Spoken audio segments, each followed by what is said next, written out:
Okay, I look like I live in a storage unit. Let me just clean up a little bit. I've been really into using masking tape to tape off little things that I am thinking about in my house. So let me just show you a little bit more of what I'm talking about. Tired.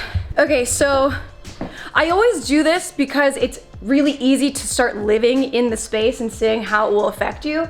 Right here, I have some artwork coming in that I just taped off to say like this is where it will be. I have a big large mirror coming over here and that's taped off to the right dimensions, and I'm thinking about doing an architectural detail here, which is really like a floating shelf, and so I'm just living with it for a little bit to see how it makes me feel before pulling the trigger on even buying the first ingredient.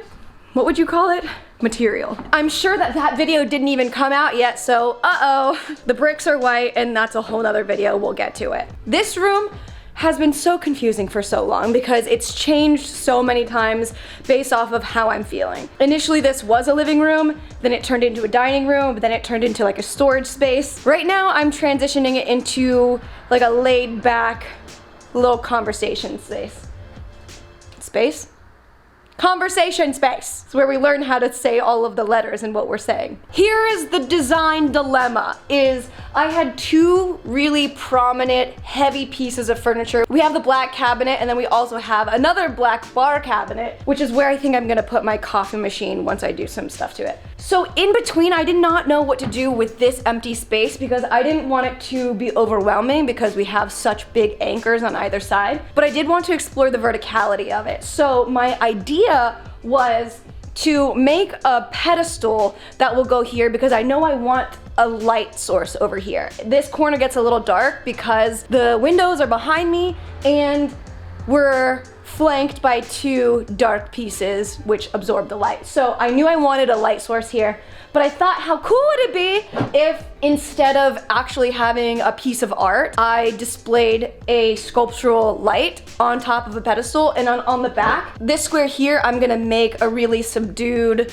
textured art painting, which is like just like beige and white, so that when the lamp is in front of it, that becomes the focal piece. Imagine this is a lamp. If we put it on the pedestal, the shade will end up being the center of the image. So really, it's like the art is framing the art that is the light. That is the idea that I've got going on. So today, I'm going to make a pedestal that's gonna go here.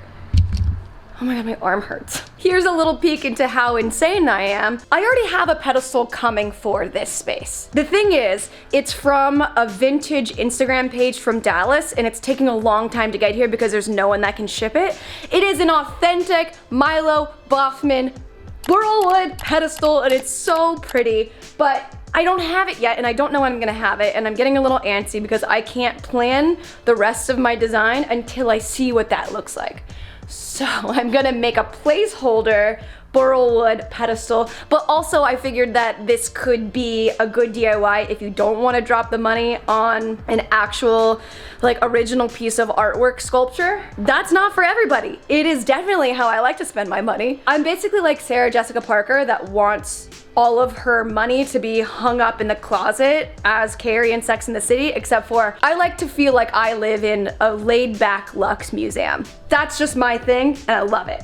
So now that I've justified why I like to spend money on original design pieces, let's make something that's not that. Initially, I was gonna go to the hardware store and get 2x4s and plywood sheets in order to make this, but when I went to my friend's house later that day, he had this huge crate that his new bed came in his driveway, and so I asked if I could have his trash. He said yes, thank you, JP. I headed to my boyfriend's house who has more tools than me. Oh yeah, I have a boyfriend. What a fun way to tell you.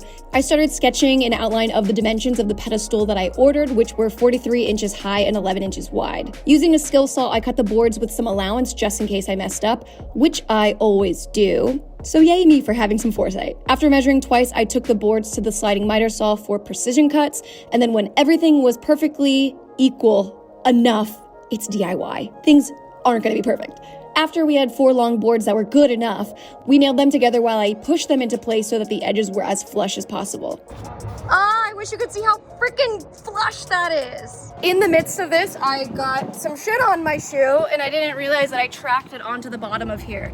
So I'm trying to sand it off, but maybe it just will smell like shit, but at least it'll look pretty. That's all that matters. Since I'm not a master woodworker and pretty bad at math, the easiest way to get the tops and bottom measurements was to literally just trace the base of each side. I labeled the piece that would be on the top or bottom as an end cap in the direction that it fits perfectly so that I wouldn't be stressed out trying to figure it out later. Did you get more shit on yourself? Look at this! Oh, it's touching you. Why is it on me? What did I do to deserve this? This is awful. This is truly the most awful thing. So even though I'm not gonna paint this, I'm gonna sand it anyway because I'm making the top and the bottom pieces flush so that it's just seamless. Also, I was cutting intuitively for the very top because it was just so much that you can see that there's like a little bit of divots in where my miter saw was catching. So I'm just gonna clean that up with an orbital sander. So while I was sanding out in my garage door was open and the UPS man brought a package to me. And I think this is so sweet. So this past year, I started buying small and buying from around the world from artists that make stuff handmade, whether that's custom art or an actual vintage piece or a pillowcase. This is a pillowcase that I got for a different redecoration, but I love it so much. Oh my God, just such beautiful craftsmanship. You can see the contrast stitching, contrast like white and beige, that's contrast. I think it's so quaint and beautiful and unique, but the best part about it, I bought it from an artisan in Istanbul, and this is what they wrote on their little note from Etsy. It says, "Thank you for the confidence you have placed in my small business and for allowing me to do what I love." It's so wild, I just never really thought about that before. Like I used to redo my house all the time and buy from literally anywhere. Well, now I'm definitely realizing like quality is really what matters. But also the fact that like you can really help someone live their dream by living your dream. Like how cool is that? Like they're helping me with my dream and I'm helping them with their dream. This is so cool. This is what you call a synergetic relationship, and this is what I'm about. Okay, but now let's get to the pedestal. After all of the edges were as seamless as possible, all that I had left before this was complete was to cover it in contact paper. Where are the scissors? I feel like I just opened something. Oh, that's right. I opened the pillow. Okay, I haven't worked with contact paper in a long time. I think I haven't done something with contact paper since my first apartment in LA, which is like 7 years ago. So let's see how this goes.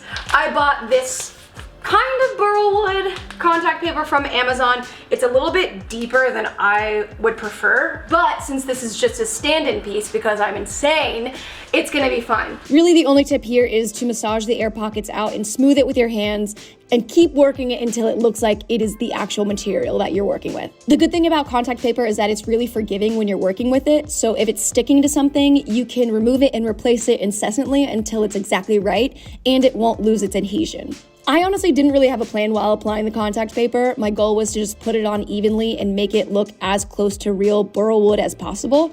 So when things started to go awry, which they always do, I had to pivot on the fly in true DIY fashion. And that brings me to my next point, is that the cool thing about burlwood is that the reason that it has that distinct look is because it went through some sort of abnormal or stressful growth, and that's also where the beauty of it lies. So on that tip that the imperfections are what makes it desirable, that was the same philosophy that I adopted and had to embrace while applying this contact paper. It kept on ripping in places that were not intended, so I just went with it and covered it up however I could. But I think that it, in the end, added to the visual interest, and through that, I realized that I liked the vertical break in the center and started to use it as a design element for the remainder of the sides. For the front facade, I split the pedestal in 4 quadrants and shifted the direction of the contact paper so that it had that patchwork feel and felt more like the pedestal that I had ordered. You know, the one that will replace this stand-in. And after some finishing touches, she is done! Look at that. One person's trash is another person's pedestal. One woman's Manolo Blahnik is another woman's Milo Bothman. That works better. Actually, they both work.